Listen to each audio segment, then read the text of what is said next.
You are watching Platinum Northwest TV News. Good evening and thank you so much for tuning in. I'm Philadelphia Mangoeng. Let's take a look at the news making headlines.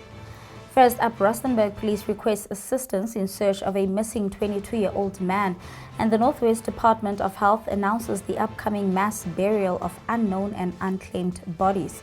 In the business news, Sibanye-Stillwater expands reach with 1.4 billion rand Metallix acquisition. And in the sports news, Kaizer Chiefs have addressed the Baartman and Velebayi situation. We begin here. Police in Rustenburg request the community's assistance in locating a 22-year-old man, Daniel Chachiva, who is residing at Ikemeleng section in Kroondal in Rustenburg. According to police spokesperson in the Northwest Province, Colonel Adel Mebar, he was last seen by his friends on Saturday at the Waterfall Mall. Subsequently, a search was conducted around Kroondal and the surrounding areas, and all leads were followed up without success. According to information received, he was last seen by his friends on Saturday, the 22nd of March of 2025 at the Waterfall Mall. However, he did not return home and a search was conducted around Kroondal and surrounding areas, and all leads were followed up without success. At the time of his disappearance, he was wearing a brown trousers with brown LSC t-shirt and a black jacket. He's light in complexion with brown eyes, black short hair. He weighs about 80 kilograms and he is 1.7 meters in height.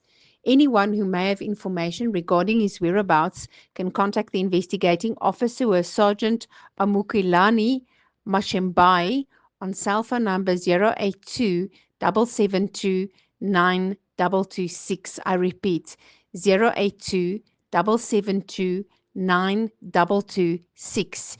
You can also contact your local police station or Crime Stop on 08600 10111. Anonymous tip-offs can also be communicated via the MySaps app from your smartphone. Extortion-related incidents can also be reported on the extortion hotline on 0800 911 011. In other news, the Mahikeng Provincial Hospital has informed members of the public that arrangements are being made for the mass burial of unknown and unclaimed bodies currently held at the hospital's mortuary. Families who may have missing relatives or loved ones are urged to visit the hospital mortuary as soon as possible to check and assist in the identification process. In more news, President Cyril Ramaphosa has made a move in his cabinet, removing Dr. Nkabane from her role as Minister of Higher Education and Training and appointing Buti Manamela as her successor. This reshuffle comes amid months of controversy surrounding the appointment of the SETA board members, which has been widely criticized for alleged political interference and a lack of transparency. The party has stated that Nkabane remains subject to accountability as a member of parliament overseen by the Joint Committee on Ethics and Members' Interests.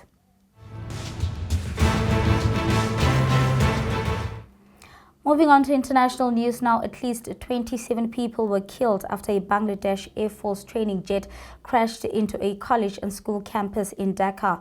88 people, including children, are being treated in hospital. Now, the F-7 BGI aircraft crashed soon after it took off yesterday from the airbase in Kurimutula in the capital on a routine training mission. The military said that the plane experienced a mechanical failure. And with that, let's take a look now at the business news.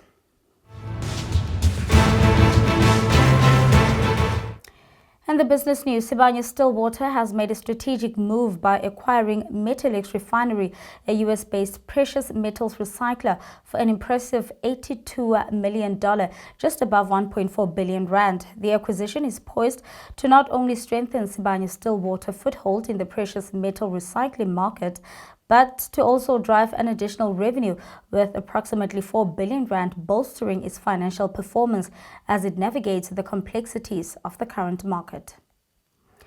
And that's all from the business news. Up next, we get the very latest in the sports.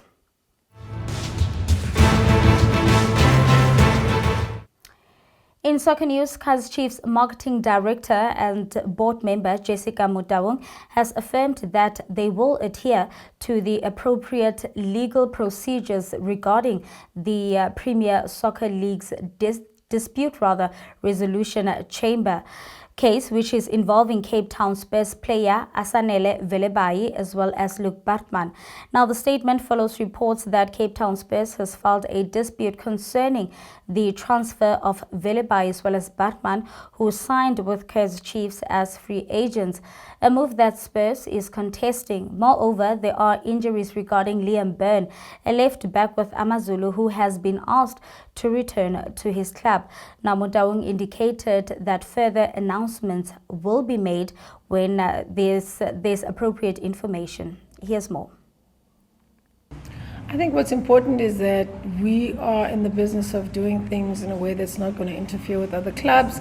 We want to follow certain procedures, and that relates to any other players that we're looking at. So we're taking a very professional approach in terms of integrating and bringing players into the team. So we'll make sure that we only make announcements when the time is right. So watch the space, but certainly we can't be engaging on players who are still with teams or are still contracted. Once there are any changes, we'll make the announcements.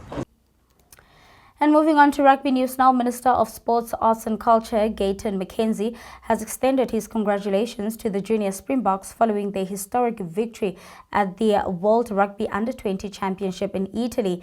The Junior Boks secured a closely contested 23-15 win over New Zealand in Rovigo on Saturday evening, marking South Africa's first Under-20 world title since 2012. The team arrived in South Africa on Monday, landing at the OR Tambo International Airport.